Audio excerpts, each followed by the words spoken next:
Will Brunson back at you with the back at you, and I am the best reporting on the Eagles. Listen, before we get into the meat and potatoes, you know we gotta talk about it. Manscaped still in the building. Use code Brunson, save 20% off, get the free shipping, and the free shipping I fought for that for y'all. But you'll know what else is happening. You need to go to the Print Store Champs. You need to go to the Print Champ store, my bad. You need to check out the Rent's Due beanie that just dropped yesterday. Make sure you grab that because the rent is definitely due. The rent is definitely due, especially if you're an avid Hurt season, hat grabber, the bucket, the hat, the beanie. You want to tap in with the rent's due too, because we about to start collecting some payments, being as though we are a playoff team and all of that, man. If you take a look around the NFL, you got a bunch of people, man, I guess a bunch of well-known people in mainstream sports media, you know what I mean, coming back and circling the block and saying that they was wrong. I respect anybody who can, reassess their opinion and, come out with a correct one. It's going to be hard for a lot of people to do it. I'm not really expecting everybody to do it. But, Joy, Colin Cowherd, what I'm saying, Chris Sims, I'm cool with that. And I don't even find it necessary to bring out the receipts on how bad people was hating on Jalen Hurts during the course of the season. I mean, listen, this is the facts of the matter, man. The play wasn't spectacular at all times, but also at the same time, you got to understand that he was a developing quarterback. It is what it is. And he did enough to get his team to the postseason. All praises and a lot of these accolades that we have achieved and a lot of these milestones that we hit, you got to really thank Howie Roseman for a lot of this, man. This was supposed to be a rebuild year. We stocked up on draft picks. Howie Roseman had an ace in the pocket, which was Jalen Hurts. He was able to go out there and assess Jalen Hurts and see what Jalen Hurts can do, with a full season under his belt. And what was he able to do? Get you a playoff spot. He was able to do it. You know what I mean? So now you got to really look at these picks that we got, and you really got to, make something shake with these picks. And I think Howie Roseman, I ain't got nothing too much bad to say about Howie Roseman. Listen, after 4 out of 5 years going to the playoffs, one resulted in the Super Bowl, nobody has that type of pedigree but the Philadelphia Eagles. I can go on the record right now and say, I forgive Howie Roseman. He did a lot of questionable things. He missed on some draft picks. I forgive Howie Roseman, though. I do. And it is what it is, man. I think we all going to come to that, agreement, as a fan base sooner or later, because he's doing nothing. Everything he's doing is remarkable so far, man. He had a great draft. He got great pieces in place. He's in position to, to be around for a very long time as a general manager of the Philadelphia Eagles. I mean, even the coaches that he hired has worked out. You know what I mean? Look at Nick Sirianni. He's a playoff coach. He is what everybody was trying to tell us Joe Judge was. You know what I mean? You can't be mad at that, man. Jalen Hurts, he pens a letter to, the Washington football team and the NFL. He basically wants to know what is the action, what is going to come of that railing almost falling over on him and fans at FedExField on Sunday. He wants to know what's going to happen because he's absolutely right, man. That was a really, really dangerous scenario, and we can't just, let that moment go viral without Washington being able to speak up for themselves. Seriously. I mean, you're a professional organization. People play good money. People lean on those railings all across the league. And this is the first time I've seen one of them collapse and almost take out a franchise quarterback. It could have been anybody. It could have been a coach.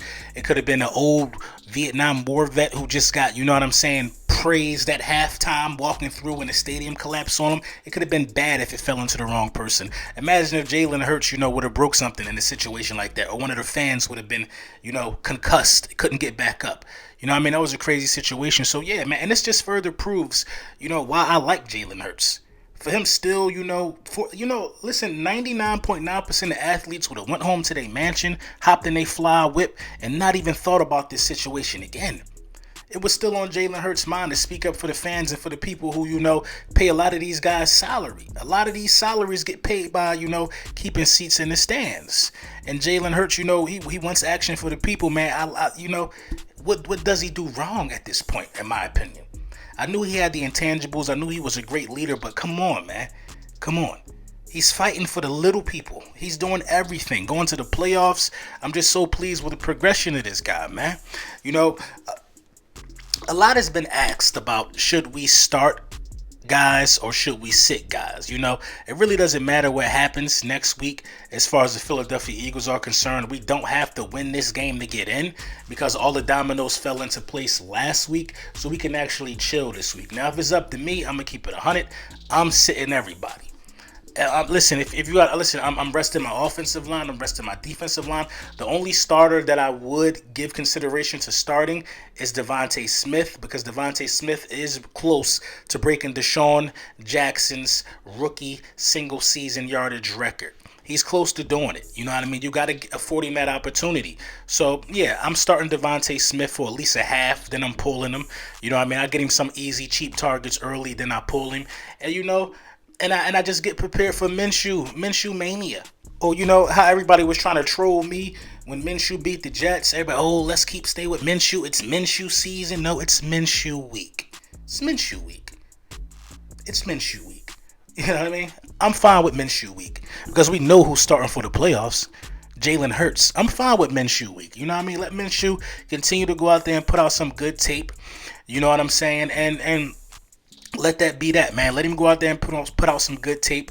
You know what I mean? Because Howie Roseman, is one of them guys that can get you a third or a fourth round pick for Gardner Minshew. I have not understood why the NFL has not caught up to Howie Roseman's way of thinking for real.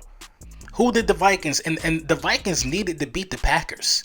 As many times as we have, stuck it to the Vikings, pause, in an NFC Championship game, giving them Sam Bradford, getting the first round pick for that. As many times as we have been on the laughing end in terms when it comes to the Vikings, they coming out there with a chance to make sure we have to play an extra game. They playoff hopes is on the line, and they come out there. What was the dude named Shane Mannion? What is going on with the rest of the NFL to where they don't value the backup quarterback position like the Philadelphia Eagles? Because it's helped us a lot. It's helped us a lot. Nick Foles is a backup. Nick Foles won all our playoff games. It helped us a lot. And it also helps other players, man. If you get another good quarterback and he has to, take the field, he gets looks. Nick Foles got a contract after the work he put in with the Philadelphia Eagles. He did. I feel like if the Bears would have stayed with Nick Foles all season, they probably would be a much better team. If the Broncos had Nick Foles, if the Browns or the Broncos had Nick Foles, they'd probably be a playoff team. Having Gardner Minshew be able to put out some good tape is just a great thing for the Philadelphia Eagles. It's great. Will we spend like a 5th or a 6th round pick on it? Why haven't other teams caught up to this? I don't know. Look at the Giants. Mike Glennon is buns. The Giants had negative 10 passing yards. Negative 10 passing yards is almost laughable, but hey, we got to be thankful for what we got. Howie Roseman is mindful enough to at least know that, I'm going to make sure, if anything, I got a quarterback on our roster that can win games at all times. And you know what I mean? You got to be, you just got to tip your hat to the stuff Howie Roseman has done, man. You got to tip your hat to the leader and the man that Jalen Hurts is, man. Wisdom and poise at that age is very, very hard to come by. It ain't easy. It ain't likely that you see these things every day, man. We got a franchise quarterback, ladies and gentlemen. So, yeah, man, let me know what you think in the comments. GOAT Talk will be taking place with Philly Mike on his channel this upcoming week. We're going to lock in the date sometime this week. And make sure y'all safe, man. Get ready for Saturday. Get ready for the playoffs. You know what I'm saying? This is the calm before the storm, because once we know who our opponent is, we really can lock in and we really can start talking how we want to talk, man. Let me know what y'all think in the comments.